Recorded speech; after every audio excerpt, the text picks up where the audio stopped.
So గతంలో ఈ Syria అనేటువంటి ఒక దేశం పైన యునైటెడ్ స్టేట్స్ ఆఫ్ అమెరికా వాళ్ళు ఆంక్షలను విధించడం జరిగింది 1979లో 1979లో. మరి దీనికి గల కారణం ఏంటి?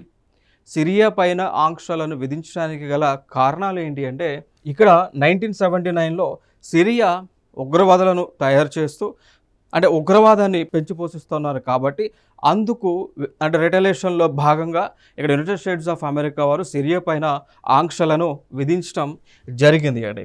సో ఉగ్రవాదాన్ని ప్రోత్సహిస్తున్నటువంటి కారణంతో సిరియా పైన యునైటెడ్ స్టేట్స్ ఆఫ్ అమెరికా వారు 1979లోనే ఈ యొక్క ఆంక్షలను విధించడం జరిగింది.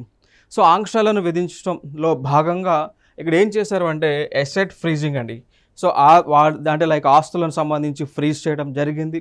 ఇన్వెస్ట్మెంట్ సో పెట్టుబడులు అనేటువంటి ఆదేశంలో పెట్టకుండా వీరు నిషేధించడం జరిగింది. దాని తర్వాత రెస్ట్రిక్షన్స్ ఆన్ పెట్రోలియం ఇంపోర్ట్స్ అండి.